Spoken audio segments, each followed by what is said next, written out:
నమస్కారం. లక్ష్మి చెప్పే కథలకు స్వాగతం. వీణులతో వీక్షించటానికి సిద్ధం కండి. ప్రియ సఖులు, ఇప్పుడు మనం ప్రముఖ హాస్య కథ రచయిత్రి శ్రీమతి పొత్తూరి విజయలక్ష్మి గారు రచించిన ఆనందమా ఆనందమాయ్ అనే ధారావాహిక నుండి 3వ భాగం వినేద్దామండి. మరి ఈ అమ్మాయి ఫోటోనే ముందు చూపించి ఉంటే ఇదే చూసేవాళ్ళం కదా సాంబయ్య గారు అన్నాడు కృష్ణ కాస్త నిష్ఠూరంగా. చూపించేవాణ్ణే, కానీ ఒక చిన్న తిరకాసుంది అన్నాడు ఆయన. ఏమిటండి అది? మీరేమో అమ్మాయి కూడా బాగా చదువుకొని ఉద్యోగం చేయాలన్నారు. మరి ఈ అమ్మాయికి చదువు ఉంది కానీ ఉద్యోగం లేదు చెప్పాడు. ఉద్యోగం లేదా? అయితే వద్దులేండి, మా అబ్బాయి ఉద్యోగం చేసే అమ్మాయే కావాలంటున్నాడు చెప్పేశాడు కృష్ణ. శారద మాత్రం ఆ ఫోటో వంకే మురిపంగా చూస్తోంది. చూస్తూ ఉంటే ఆ అమ్మాయి మీకు బాగా నచ్చినట్టుంది కదమ్మా అన్నాడు సాంబయ్య. అవుననుకోండి, కానీ ఉద్యోగం లేదు కదా. మీ స్వవిషయాల్లో జోక్యం చేసుకుంటున్నానని మీరు భావించకుండా ఉంటే నేను మాట చెప్తానమ్మా చెప్పాడు సాంబయ్య. ఏమిటో చెప్పండి అంది శారద. మీ అబ్బాయే కాదు, ఈ రోజుల్లో మగపిల్లలందరూ భార్య ఉద్యోగం చేయాలనే కోరుకుంటున్నారు. ఎందుకో తెలుసా? ఎందుకే ఉంది, ఇద్దరూ సంపాదిస్తే దర్జాగా బ్రతకొచ్చని అన్నాడు కృష్ణ. అది చిన్న చితక ఉద్యోగస్తులకు, మీ అబ్బాయి వంటి వారికి కాదు. కానీ కుర్రాళ్ళంతా భార్య ఉద్యోగం చేయాలని ఎందుకు అనుకుంటున్నారంటే వాళ్ళవి వేళాపాళలేని ఉద్యోగాలు. ఇంటికి రాగానే పగలంతా ఒంటరిగా ఉన్న భార్య సినిమాలని షికార్లని వేధిస్తుంది. అదే ఆ అమ్మాయికి ఒక ఉద్యోగం ఉంటే ఆవిడ లోకంలో ఆవిడ ఉంటుంది. అందుకే భార్య ఉద్యోగం చేయాలనుకుంటున్నారు.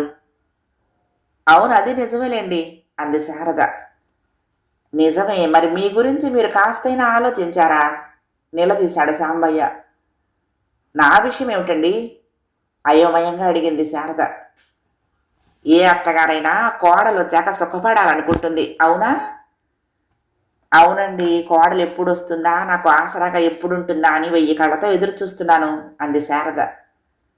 మరి ఉద్యోగం చేసే కోడలు ఇంటి బాధ్యతలు స్వీకరించదు కదా. మరీ మంచి పిల్ల అయితే ఏదో ఓ కప్పు కాఫీ కలుపుకుంటుంది, అంతకు మించి ఇంటి పని చచ్చినా చెయ్యదు. అత్తగారి మాట అసలే వినదు. ఇప్పుడు చూస్తూనే ఉన్నాంగా అత్తగారుల అవస్థలు. కొడుకు పెళ్ళయ్యాక మళ్ళీ సెకండ్ ఇన్నింగ్స్ ప్రారంభించి అటు కొడుక్కి ఇటు కోడలికి లంచ్ బాక్సులు కట్టిస్తూ రేపు వాళ్ళకి పిల్లలు పుడితే 3వ నెల నుంచి వాళ్ళని పెంచుకుంటూ సతమతం అయిపోతున్నారు చెప్పాడు సాంబయ్య. అవునండి, మీరు చెప్పింది నిజమే. పాపం మా చిన్న వదిన మనవణ్ణి పెంచలేక అవస్థ పడుతోంది అంది శారద. అవును, పాపం మొన్న వచ్చినప్పుడు చెప్పుకుని బాధపడింది. కోడలికి దినవస్తమానం ఉద్యోగంతోనే సరిపోతుందిట. వేల్టికి ఆవిడకి అన్నీ అందించాలిట. పని మనిషి రాకపోతే ఆ పనంతా ఈవిడ మీదే. కాస్త అటు ఇటు అయితే కోడలు అత్తగారి మీద విసుక్కుంటుందిట. ఆనాడు అత్తగారి చేత మాటలు పడ్డాను, ఇప్పుడు కోడల చేత మాటలు పడుతున్నాను అని కళ్ళ నీళ్ల పర్యంతమైంది అంది బాలమ్మ. అందుకే కదమ్మా చెప్పేది, ఈ అమ్మాయిని చేసుకుంటే మీకు ఆ బాధలు తప్పుతాయి. కాలక్షేపం కోసం కావాలంటే ఏ చిన్నదో ఉద్యోగంలో చేర్పించండి. లేదు, ప్లెయిన్ చీరలు కొనిస్తే అద్దాలు దివ్వెనలు కుట్టుకుంటుంది. ఉద్యోగం లేదు కానీ చదువు ఉంది కదా, పైగా వాళ్ళు బాగా డబ్బున్న వాళ్ళు కూడాను, బాగానే ముట్ట చెప్తారు అన్నాడు సాంబయ్య. మాకు వాళ్ళిచ్చే డబ్బు వద్దులేండి అన్నాడు కృష్ణ. మీరు పుచ్చుకోకండి, వాళ్ళ అమ్మాయికి వాళ్ళు ఇచ్చుకుంటారు. ఆ డబ్బు బ్యాంకులో వేసుకుంటే అమ్మాయి ఏదో కాలక్షేపానికి ఉద్యోగం చేస్తే వచ్చే జీతం వడ్డీ రూపంలో వస్తుంది. కోడలు ఇంటి పట్టునే ఉండి మీకు కొంచెం ఆసరాగా కూడా ఉంటుంది అన్నాడు.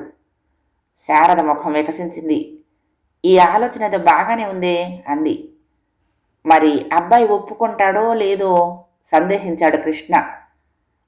అబ్బాయికి మీరు చెప్పే రీతిలో చెప్తే ఒప్పుకుంటాడు అన్నాడు సాంబయ్య. ఆ రాత్రి శారద కొడుకు దగ్గర కూర్చుని ఎన్నో విధాల నచ్చ చెప్పింది. ఒకసారి చూడు, అమ్మాయి బాగుంది, చాలా మర్యాదస్తులుట, నీకు ముద్దు ముచ్చట జరుగుతాయి. జీవితంలో మనం కోరుకున్నవన్నీ దొరకవు. మిగిలిన విషయాలన్నీ బాగున్నాయి. ఆ ఉద్యోగం విషయంలో కాస్త నువ్వు సర్దుకుపో. ఇంటి పట్టున ఉండే కోడలు వస్తే నాకు సుఖమే. చూస్తున్నావు కదా, ఈ మేడెక్కి దిగలేక నేను ఎలా అవస్థ పడిపోతున్నానో. నా విషయం కూడా ఆలోచించు అని బతిమాలింది. కాస్త మెత్తపడ్డాడు సూర్య. సరేలే, నీకోసం సరే అంటున్నాను. ఆ అమ్మాయి నాకు మనస్ఫూర్తిగా నచ్చితేనే సరే అంటాను. మరో మాట, మీరిద్దరూ ఇంట్లో ఉండి దెబ్బలాడుకుని మీ అమ్మ చూడు ఎలా అందో అని ఆశాల్తి, నీ భార్య చూడరా ఏం చేసిందో అని నువ్వు నన్ను చంపుకు తినకూడదు మరి. అలా అని మాటిస్తేనే ఈ ఉద్యోగం లేని అమ్మాయిని పెళ్లి చేసుకుంటాను అన్నాడు. సరేలేరా, అయినా నీ చాదస్తంగాని ఉద్యోగం చేసే అమ్మాయితో రావా గొడవలు? నీకు ఇబ్బంది కలిగించకుండా నేను చూసుకుంటానుగా అభయం ఇచ్చింది శారద. తర్వాత తనే, మరి ఎప్పుడు వెళ్దాం పెళ్లి చూపులు చూడటానికి అంది. నాకు వీక్ డేస్ కుదరదమ్మా, ఆదివారం పెట్టుకోండి అన్నాడు సూర్య. ఆదివారం వచ్చింది. సాంబయ్య వచ్చాడు. వాళ్ళు ట్యాక్సీ పంపించారు. వాళ్లే వద్దామనుకున్నారట కానీ కారులో చోటు ఉండదని రాలేదుట అని చెప్పాడు. పర్వాలేదు, మర్యాదస్తులే ఆనందపడ్డారు మగపెళ్లివారు. దారిలో ఆగి పూలు పళ్ళు కొనుక్కుని వాళ్ళ ఇంటికి వెళ్లారు. 2 అంతస్తుల మేడ. వాకిట్లో కారు ఆగగానే 4 మగవాళ్ళు పరిగెత్తుకొచ్చి కారు తలుపులు తెరిచి రండి రండి అని ఆహ్వానించారు. రండమ్మా రండి, దయచేయండి, మీ వంటి వారు రావటం వల్ల మా ఇల్లు పావనమైంది బాలమ్మతో అన్నాడు ఒక ఆయన ఉత్తరీయంతో కళ్ళు ఒత్తుకుంటూ. అందరూ లోపలికి వెళ్లారు. పాతకాలం నాటి ఇల్లు. హాలు బాగా విశాలంగా ఉంది. దాని నిండా సోఫాలు, కుర్చీలు, రెడ్ ఆక్సైడ్ గచ్చు, దాని మీద తివాచి. వీళ్లను కూర్చోబెట్టారు. మిగిలిన కుర్చీల్లో సోఫాల్లో దాదాపు 10 మంది దాకా మగవాళ్ళు కూర్చున్నారు. ఆడవాళ్లంతా గుమ్మాల దగ్గర కిటికీల దగ్గర నిలబడ్డారు. ఒక ఆవిడ మంచినీళ్ళు తెచ్చి అందించింది. సఫారీ వేసుకున్న ఒక పెద్దాయన లేచి, ఇరుగో ఈయన మా పెద్దన్నయ్య, ఈయన రెండో అన్నయ్య, ఈయన బావగారు, ఈయన మావయ్య అంటూ అందరినీ పరిచయం చేశాడు. ఇంతకీ మీరెవరు అని అడగబోయి మానేశాడు కృష్ణ. అక్కడున్న మగవాళ్ళని అందరినీ పరిచయం చేసి అలసటగా కూర్చుండిపోయాడు ఆ సఫారీ. మరొక ఆయన లేచి, అదిగో ఆవిడ మా పెద్దక్క, అది రెండోది, ఆ మూల మా పిన్ని, ఇది శాంత, ఇది మాధురి, ఆవిడ కౌసల్య, అదిగో గౌరి అని పరిచయ కార్యక్రమం కొనసాగించాడు. కాస్త అటు ఇటుగా సురభి నాటక కంపెనీల్లో కళాకారులు అంతమంది ఉన్నారు ఆ ఇంట్లో. పరిచయాలయ్యాక ఒక పెద్ద ఆయన నోరు విప్పాడు. మీరు మీ ఆవిడ చక్కగా శ్రీనివాసుడు పద్మావతిలాగా ఉన్నారు. మీ తల్లిగారు వకుళమాతలా ఉన్నారు. మీ అబ్బాయి మన్మథుడిలా ఉన్నాడు. మీ కుటుంబాన్ని చూస్తూ ఉంటే ఆనందంతో నాకు మాటలు రావటం లేదు అని భుజం మీద ఉన్న తుండుగుడ్డతో కళ్ళు తుడుచుకున్నాడు. ఆ వెంటనే భుజం మీద ఉత్తరీయాలు, కండువాలు ఉన్నవాళ్లు వాటితో కళ్ళు తుడుచుకున్నారు. ప్యాంట్లు వేసుకున్న వాళ్ళు జేబులో నుంచి రుమాళ్లను తీసి కళ్ళొత్తుకున్నారు. ఆడవాళ్లు చీర కొంగుతో కళ్ళొత్తుకున్నారు. ఒక ఆవిడ కాఫీలు తీసుకొచ్చింది. ఇవాళ మా చిన్నాన్నగారే ఉంటే ఎంత సంతోషించేవారు అంది కాఫీలు అందించి. ఏమయ్యారు మీ చిన్నాన్నగారు, ఊరెళ్ళారా అడిగింది శారద. అయ్యో కాదండి, పోయారు అందావిడ. అయ్యో పాపం, చిన్న వయసులోనే పోయారా చిన్నాన్నగారు పరామర్శించింది బాలమ్మ. చిన్న వయసేం కాదులేండి, 80 ఏళ్లున్నాయి. మా సునీత పెళ్లి చూశాక పోవాలనుకున్నారు, చూడకుండానే పోయారు అంటూ కళ్ళొత్తుకుంది. మళ్ళీ అందరూ ఆడ మగ తేడా లేకుండా బాధగా కళ్ళు తుడుచుకున్నారు. కృష్ణకి పిచ్చెక్కుతుంది. ఇలా వదిలేస్తే వీళ్ళంతా ఆనందంతోనో బాధతోనో ఏడుస్తూనే ఉంటారు కాబోలని భయం వేసింది. సాంబయ్య గారు, అమ్మాయిని పిలిపిస్తారా అంటూ అసలు విషయం గుర్తు చేశాడు. అయ్యో ఇప్పుడే తీసుకొస్తాం అని ఆడంగులు 6 మంది లోపలికి వెళ్ళి పెళ్లి కూతురు సునీతను వెంట పెట్టుకొచ్చి వీళ్ళెదురుగా కుర్చీలో కూర్చోబెట్టారు. పిల్ల చక్కగా చిలకలా ఉంది. నీ పేరేమిటమ్మా అడిగింది శారద. సునీత చెప్పింది ఆ అమ్మాయి కాస్త బెదురుగా. ఏం చదువుకున్నావమ్మా అడిగింది శారద. ఆ అమ్మాయి తాళొంచుకుని గుడ్ల నీళ్లు కుక్కుకుంది. తెల్లబోయింది శారద. పాపం, చదువు పేరెత్తేసరికి తల్లి గుర్తొచ్చినట్లుంది పిచ్చి తల్లికి అంటూ కళ్ళ నీళ్లు పెట్టుకుంది. పిల్ల పక్కనే కుర్చీకి ఆనుకుని నిలబడినావిడ. అయ్యో పాపం, పిల్లకి తల్లి లేదా జాలిగా అడిగింది బాలమ్మ. ఎంత మాట, తల్లి లేకేం ఉంది, కానీ ప్రస్తుతం అమెరికా వెళ్ళింది పెద్ద పిల్లకు పురుడు పోయటానికి అందావిడ. అమెరికా వెళ్తే ఆటోటు ఎందుకండి అయోమయంగా అడిగింది శారద. అదే, తనకెలాగూ చదువు లేదని పట్టుబట్టి పిల్లల్ని పెద్ద చదువులు చదివించింది వాళ్ళమ్మ. అమ్మ లేకుండా పెళ్లి చూపులు ఏమిటని కళ్ళ నీళ్లు పెట్టుకుంది బిడ్డ. అమ్మ దగ్గర లేకపోతేనేమో మేమంతా లేమా అని ఒప్పించాము. మీరు చదువు విషయం ఎత్తేసరికి తల్లి గుర్తొచ్చి ఏడుస్తోంది పిచ్చి తల్లి అందావిడ కళ్ళొత్తుకుంటూ. షరా మామూలే, మళ్ళీ అందరూ కళ్ళు తుడుచుకున్నారు. ఇక తర్వాత నోరెత్తలేదు ఎవరు. అబ్బాయి ఏమన్నా అడుగుతాడేమో అడగమనండి అన్నాడు మరో పెద్దాయన. వంచిన తల ఎత్తలేదు సూర్య. వాడేం అడుగుతాడులేండి, అయినా మా ఇంట్లో పిల్లవాడు పిల్లతో మాట్లాడే అలవాటు లేదు అన్నాడు కృష్ణ. ఎంత గొప్ప వంశం, మా అమ్మాయి అదృష్టం బాగుంటే మీ ఇంట కాలు పెడుతుంది అన్నాడాయన ఆనందంగా కళ్ళొత్తుకుంటూ. ఇక వెళ్తామని లేచాడు కృష్ణ. బలవంత పెట్టి పలహారం పెట్టారు. వాళ్ళని పలకరిస్తే ఏం ప్రమాదమోనని నోరెత్తకుండా తిని లేచారు. మరి ఏ విషయం చెప్పారు కాదు అన్నాడు ఓ పెద్దాయన. ఇంటికెళ్ళి అబ్బాయితో సంప్రదించి తెలియచేస్తాం అన్నాడు కృష్ణ. అందరూ కళ్ళొత్తుకుంటూ సాగనంపారు. కారు ఎక్కి కాస్త దూరం రాగానే ఆనందంతో అడిగాడు సాంబయ్య. చూశారా ఎంత మర్యాదస్తుల వాళ్ళు, నేను చెప్పలేదు అన్నాడు.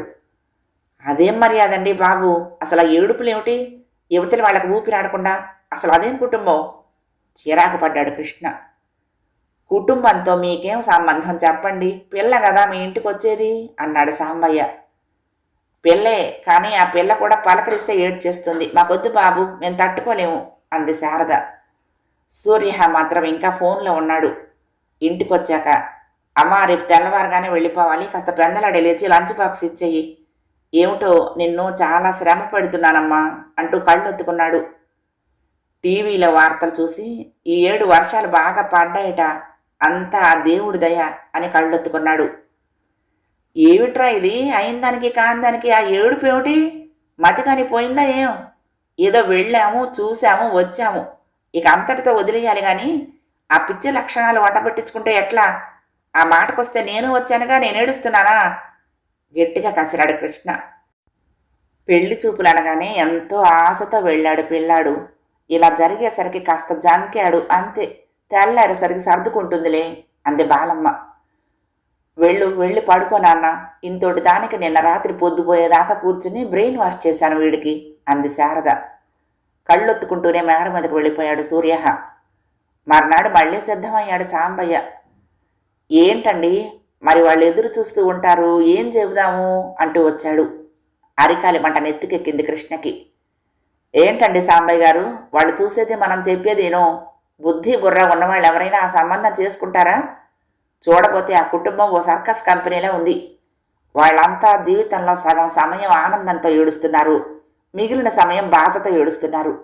అటువంటి వారితో వియ్యం అందితే మా బతుకంతా ఏడుపే మిగులుతుంది, వాళ్ళకు దండం మాకొద్దు అన్నాడు.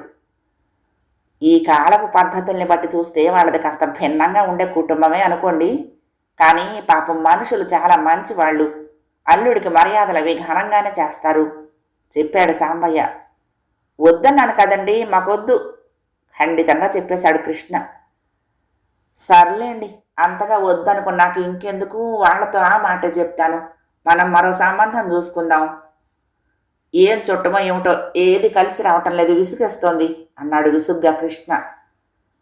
భలే వారేనండి, వాకిట్లో అడుగుపెట్టి వారణాసి ఎంత దూరం అన్నారట మీ వంటి వారే.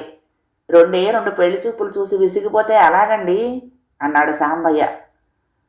ఇలా ఎంతకాలం సంబంధాలు వెతుక్కోవటం, పెళ్లి చూపులు చూడటం? కుదిరేదాకా చూడాల్సిందేనండి, మధ్యలో ఆపేస్తే ఎలా మరి? ఇదిగో ఈ ఫోటో చూడండి అంటూ మరో ఫోటో తీశాడు. అక్షయ తుగుణీరాలలో బాణాలలాగా ఈయన దగ్గర ఫోటోలు తీసిన కొద్దీ వస్తూనే ఉన్నాయనుకున్నాడు కృష్ణ. శారదని పిలిచాడు.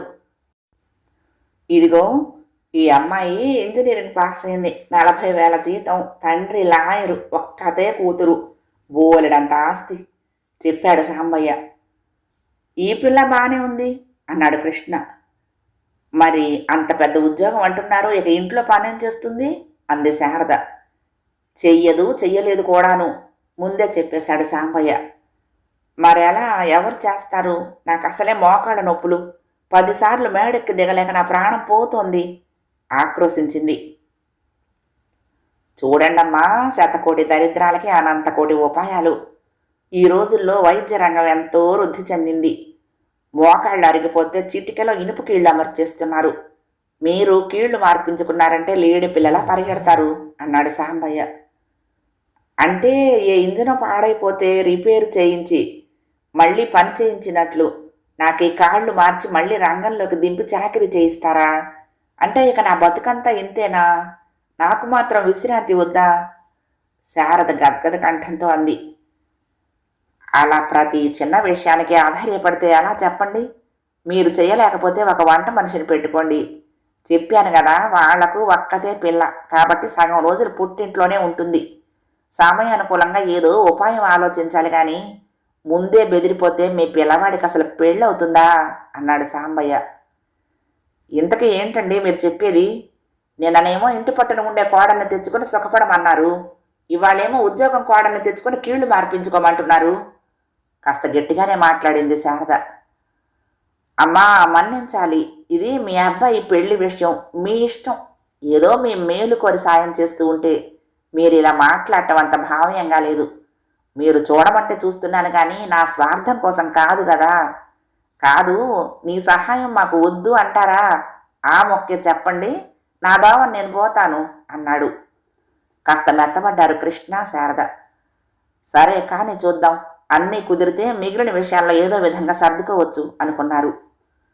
అది మంచి లక్షణం అంటే. వెంటనే పెళ్లి చూపులు ఏర్పాటు చేస్తాను. ముచ్చటగా 3వ సంబంధం. ఇది ఖచ్చితంగా ఖాయం అయిపోతుంది చూడండి, ధైర్యం చెప్పి వెళ్ళిపోయాడు సాంబయ్య. మళ్ళీ ఆదివారం మధ్యాహ్నం పెళ్లి చూపులు. 4 గంటలకు తయారుగా ఉండండి, నేను వచ్చి తీసుకువెళ్తాను అన్నాడు సాంబయ్య. అలాగే రెడీ అయి కూర్చున్నారు నలుగురు. ఎవరిలోనో ఉత్సాహం లేదు, మొక్కుబడిగా వెళ్తున్నట్టుగానే ఉన్నారు. 4:30కి వాకిలి ముందు పోలీస్ వ్యాన్ వచ్చి ఆగింది. వాహనం ఆగిన శబ్దానికి లేచి వాకిట్లోకి వచ్చి చూసిన శారద అదిరిపడింది. ఏమండి, పోలీసులు వచ్చారు, మన ఇంటికి పోలీసులు వచ్చారు అంటూ లోపలికి పరిగెత్తింది. పోలీసులా? మన ఇంటికా? ఎందుకు అంటూ పరుగున బయటకు వచ్చేశారు తండ్రి కొడుకులు. యూనిఫామ్లో ఉన్న ఒక కానిస్టేబుల్ వీళ్ళ దగ్గరికి వచ్చాడు.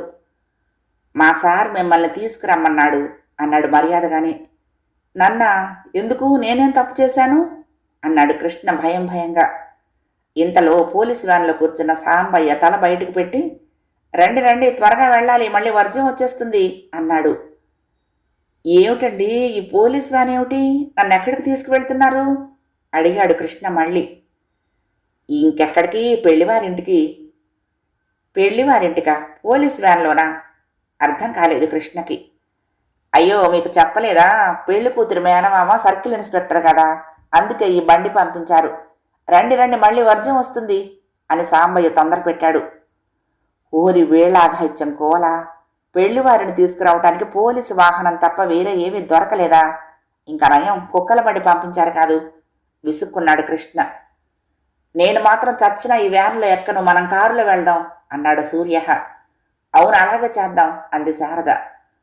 అందరూ కారులో వెళ్తామంటే కానిస్టేబుల్ ఒప్పుకోలేదు. ఒక్కళ్ళనైనా తీసుకురాకపోతే మా సారు తిట్టిపోస్తాడు అని బలవంత పెట్టి కృష్ణని చెయ్యి పట్టుకుని పోలీసు వ్యాన్లో ఎక్కించాడు.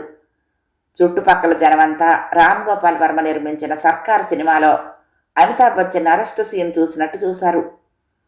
ఏమిటో పాపం ఆ కృష్ణ గారు చాలా మంచివారు, పోలీసులు ఎందుకు తీసుకురమ్మన్నారో అనుకున్నారు జాలిగా. ముందు పోలీస్ వ్యాను, దాని వెనుక కారు. గమ్యం చేరారు పెళ్లివారు. ఇల్లు చాలా బాగుంది. ఇంటి ముందు చిన్న గార్డెన్ ఉంది. వాకిట్లోకి ఎదురొచ్చారు పిల్ల తండ్రి, మేనమామ, పెళ్లి కూతురు.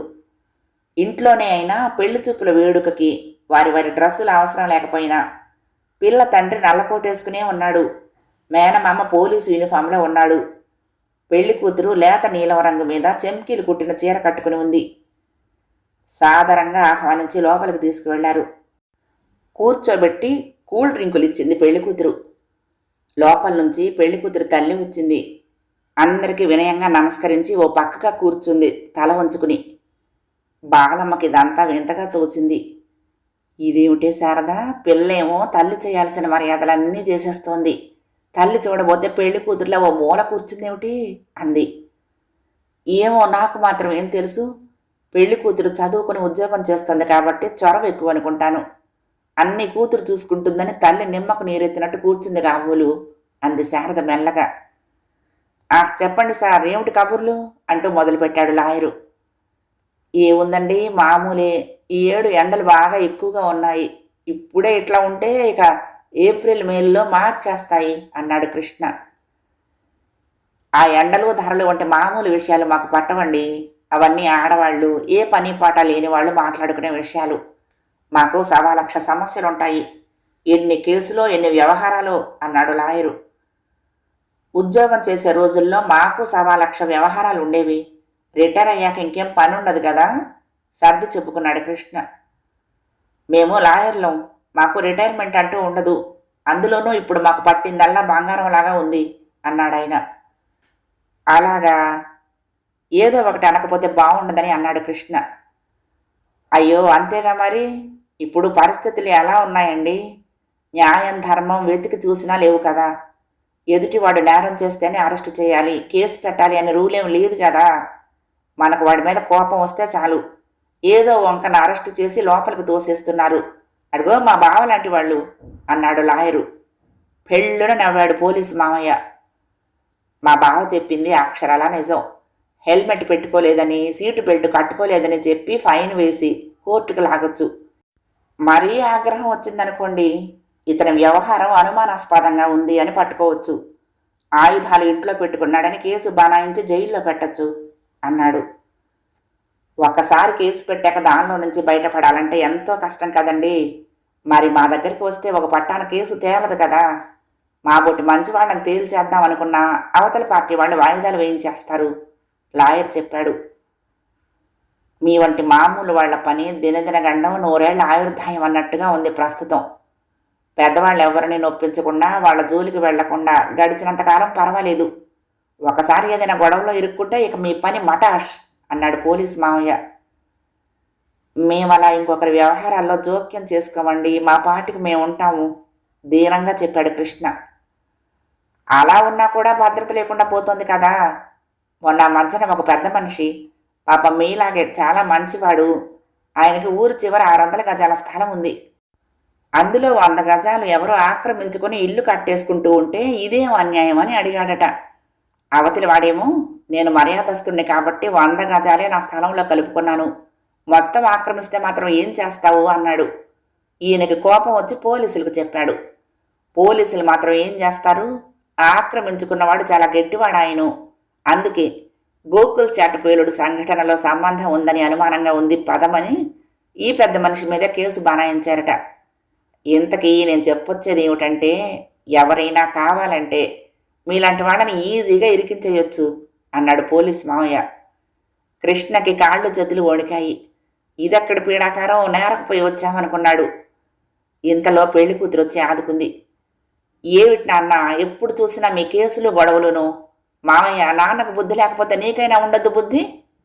వాళ్ళిద్దరిని మందలించి వాళ్లకు టిఫిన్లు అందించింది.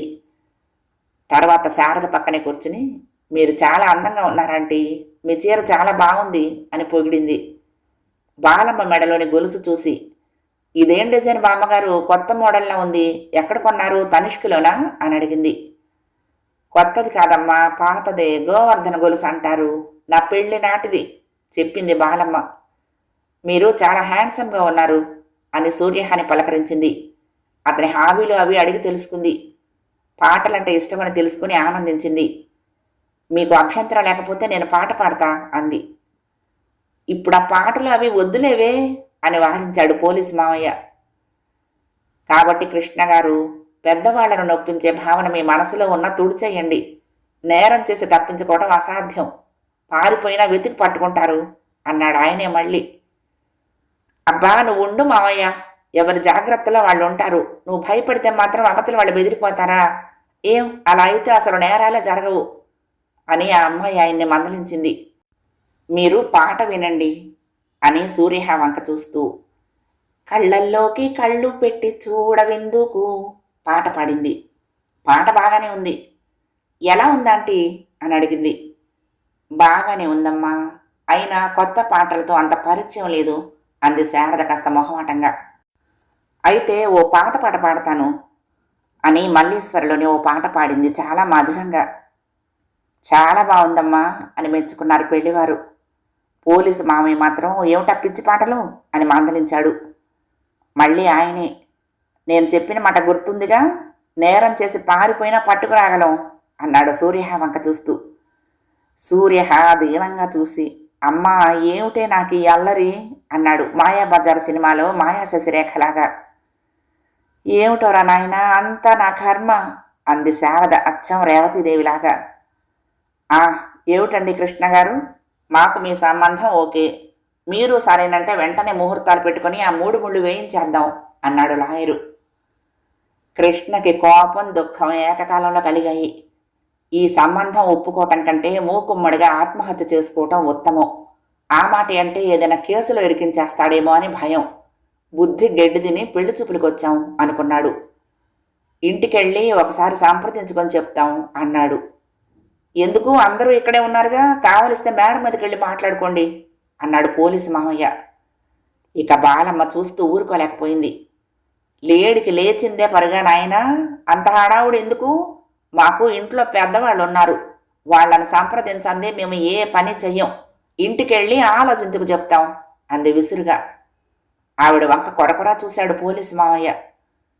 సర్లేండి, ఇంటికి వెళ్ళగానే మీరు ఫోన్లు చేసి మాట్లాడండి, మేము రేపొద్దున మీ ఇంటికి వస్తాం అన్నాడు లాయర్. వెళ్ళొస్తాం అన్నారు పెళ్లివారు. పెళ్లి కూతురు బొట్టు పెట్టి తాంబూలం ఇచ్చింది. ఆ తర్వాత సూర్యహాని చూసి జాలి నిండిన స్నేహంతో నవ్వింది. అందరూ బయటకొచ్చారు. మళ్ళీ పోలీసు వ్యాన్లో దిగబెడతామన్నారు కానీ ససేమిర వద్దన్నాడు కృష్ణ. మాకు వేరే చోట పనుంది, మా కారులో వెళ్తాం అన్నాడు. అందరూ కారు ఎక్కారు. ఏమిట్రా ఈ దరిద్రగుట్ట సంబంధం అంది బాలమ్మ. ఆ సాంబయ్యగాడు ఏదైనా ప్రలోభానికి లొంగి గూడు పుట్టాన్ని చేస్తున్నాడేమో, వాడిని ఇహ నా గుమ్మం తొక్కనివ్వను అన్నాడు కృష్ణ ఆగ్రహంగా. వాడిని గుమ్మం తొక్కనివ్వరు సరే, రేపు లాయరు పోలీసు వచ్చేస్తారు కొంప మీదకి, ఏం చేద్దాం అంది శారద భయం భయంగా. తెల్లవారుజామున లేచి సింహపురి పట్టుకుని బాపట్ల వెళ్దాం, ప్రస్తుతానికి తప్పుకుంటే అక్కడి నుంచే మా ఫ్రెండ్కి ఫోన్ చేసి ఆపద గట్టెక్కించమంటాను, వాడికి డీజీపీ బాగా తెలుసు అన్నాడు కృష్ణ. ఇంటికి చేరగానే ఇరుగు పొరుగులు పరుగున వచ్చారు. ఏంటి అప్పుడే వదిలేశారా, అసలు ఎందుకు పట్టుకున్నారు అడిగారు కంగారుగా. అటువంటిదేమీ లేదు, పెళ్లి చూపులకు వెళ్ళాము, వెయ్యాల వారు మర్యాదగా పోలీసు వారిని పంపించారు చెప్పారు వీళ్ళు. అలాగా, ఇంకా ఏమిటో అని బెదిరిపోతున్నాం, మంచి శుభవార్త చెప్పారు. పోలీసు వాళ్లతో బియ్యం అందితే అంతకంటే ఇంకేం కావాలి? మీ అబ్బాయికి మీకు కూడా కొండంత అండ, మీతో పాటు మాకు మా కాలనీకి కూడా దొంగల భయం ఉండదు, ఈ సంబంధమే ఖాయం చేసుకోండి అని చెప్పి వెళ్ళిపోయారు. పిల్లికి చెలగాటం ఎలక్కి ప్రాణ సంకటం అంటే ఇదే విసుక్కున్నాడు కృష్ణ. మరి సింహపురికి వెళ్ళాలా, సంచి సర్దనా అడిగింది శారద జాలిగా చూస్తూ. సూర్యహ మాత్రం రానన్నాడు. నాకు ఆఫీసులో పనుంది, నేను రాను. అయినా ఆ వెధవలకు భయపడి పారిపోవటం ఏంటి? మాకిష్టం లేదు, నీ దిక్కున్న చోట చెప్పుకో అన్నాము. ఏం చేస్తారు? అంతగా అవసరమైతే మనము దౌర్జన్యానికి దిగుదాము, మీడియా వాళ్ళని పిలుద్దాము, మా ఫ్రెండ్స్ని రంగంలోకి దింపుతాను అన్నాడు ఆగ్రహంగా. ఎవ్వరికి తిండి ధ్యాస లేదు. సూర్య హోటల్కి వెళ్ళి అందరికీ మసాలా దోశలు తీసుకొచ్చాడు. తినమని బలవంత పెట్టాడు. ఏం భయం లేదు, పడుకోండి అని ధైర్యం చెప్పి మేడ మీదకు వెళ్ళిపోయాడు. భయపడకండి, అన్నింటికీ ఆ భగవంతుడే ఉన్నాడు అని చెప్పి వెళ్ళిపోయింది బాలమ్మ. భయపడకండి భయపడకండి అని అందరూ ధైర్యం చెప్తున్నారు, బాగానే ఉంది. తీరా తెల్లారి పొద్దున్నే ఆ బావమరిది వచ్చి నా పీకల మీద కూర్చుంటారేమో. పోలీసు వ్యానెక్కి పెళ్లి చూపులకు వెళ్తేనే నా పరుగు బజారున పడింది. రేపు మళ్ళీ వ్యాన్లో వాళ్ళొచ్చి అల్లరి ఆగం చేస్తే నేను ఈ కాలనీలో తాలెత్తుకు తిరగలనా అన్నాడు కృష్ణ. మరేం పర్వాలేదులేండి అని ధైర్యం చెప్పింది శారద. కాలింగ్ బెల్ మోగింది. ఇంత రాత్రి వేళ ఎవరబ్బా అంది కంగారుగా శారద. ఆ వెంటనే పార్థసారథి గొంతు వినిపించింది. అమ్మాయి శారద అంటూ. అన్నయ్య గారు వచ్చారు అంటూ పరుగున వెళ్ళి తలుపు తీసింది. ఏమిటమ్మా, మనవాడిని పోలీసులు పట్టుకెళ్లారట, బెయిల్ ఇచ్చి విడిపించుకు రావాలా? కంగారుగా లోపలికొచ్చిన పార్థసారథికి కృష్ణ ఎదురుగా కనపడేసరికి ప్రాణం లేచొచ్చింది. ఏరా, బెయిల్ ఇచ్చేశారా, వచ్చేసావా అన్నాడు ఆనందంగా. అప్పుడే నీదాకా వచ్చిందట్రా ఈ విషయం అడిగాడు కృష్ణ. అవునరా, ఇప్పుడే ఊరు నుండి వచ్చాను, వచ్చి రాగానే ఈ విషయం తెలిసి కాళ్ళు చేతులు ఆడలేదు, పరిగెత్తుకుని వచ్చేశాను. ఇంతకీ నేనెందుకు పట్టుకున్నారా పోలీసులు అడిగాడు. శ్రీరామచంద్ర, అది కాదురా అని అసలు విషయం చెప్పాడు కృష్ణ. బాగానే ఉంది సంబడం. ఎంత పోలీస్ ఆఫీసర్ అయితే మాత్రం పోలీసు వ్యాన్ పంపిస్తాడా? ఏ టవేరానో ఇన్నోవానో పంపించవచ్చు కదా. ఆయన పంపాడే అనుకో, నీ వివేకం ఏమైంది విసుక్కున్నాడు. సర్లే, ఇంతకీ సంబంధం నచ్చిందా అడిగాడు. నా బొంద, అదో పిచ్చి సంబంధం, పిల్ల తండ్రి లాయరు, ఆయనకు పోలీసు బావ విసుగ్గా చెప్పాడు కృష్ణ. లాయరు పోలీసునా? కొంపదీసి హనుమంతరావు కూతురు చూడటానికి గాని వెళ్ళారేమిట్రా? సందేహంగా అడిగాడు. అవునరా, అతడి పేరు హనుమంతరావే, నీకు తెలుసా? తెలియకపోవటమేం, నాకు దూరపు బంధువు కూడాను. వాడో పిచ్చి వేధవ. వాడి కూతురేమో ఒకరిని ప్రేమించింది, అతన్ని తప్పించి పెళ్లి చేసుకోనని భీష్మించి కూర్చుంది. వీడేమో వినిపించుకోడు. నయాన భయాన పెళ్లి చేయాలని వీడి ఆశ. పెళ్లి చూపులకు వచ్చిన వాళ్ళందరికీ మర్యాదలు చేసి పాటలు పద్యాలు వినిపించి పంపిస్తుంది ఆ అమ్మాయి. ఇంతకీ తలతెక్క సంబంధం నీకెవరు చెప్పారా? అడిగాడు పార్థసారథి. ఒక ఆయన ఉన్నాడులే, సాంబయ్య అని. చంపావు పో, ఆ సాంబయ్య గాడా నీకు సంబంధం చూపించింది? ఇదొక్కటేనా, ఇంకేమన్నా సంబంధాలు సూచించాడా? అడిగాడు. వివరంగా చెప్పాడు కృష్ణ. ఆ సాంబయ్యకు చేతుల్లో ఉన్నదంతా లాగేసుకున్నారు కొడుకులు. ఏదైనా సంబంధాలు కుదిరి వాళ్ళ ద్వారా డబ్బు రాబట్టాలని ఇలాంటి పిచ్చి కేసులన్నీ పట్టుకుంటాడు. కర్మ, నేను 10 రోజులు ఊరెళ్ళటంతో వచ్చింది ఈ గొడవంతా అన్నాడు. నిజమే అన్నయ్య గారు, కాస్త మా వాడి పెళ్ళయ్యేదాకా మీరు ఎన్ని వదిలి ఊర్లు గట్రా వెళ్ళకండి బ్రతిమాలింది శారద. ఒరే, రేపు ఇంటి మీద గాని వస్తారా ఆ పోలీసు లాయరును? భయంగా అడిగాడు కృష్ణ. వాడి మొహం, వాడు కాగితం పులి అంతే అన్నాడు పార్థసారథి. మరి ఆ సాంబయ్య విషయం ఏం చేద్దాం, ఎలా వదిలించుకుందాం అంది శారద. వాడికి నేను చెప్తాను, రేపు నిన్న చోటుకి తీసుకువెళ్తాను. వాళ్ళు చాలా మంచి సంబంధాలు చూపిస్తారట అన్నాడు పార్థసారథి. 3వ భాగం సమాప్తం.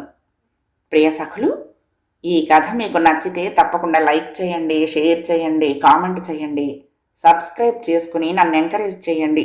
ఉంటానండి. ప్రేమతో లక్ష్మి, కృష్ణాతీరం దుర్గమ్మ సన్నిధానం. నమస్తే.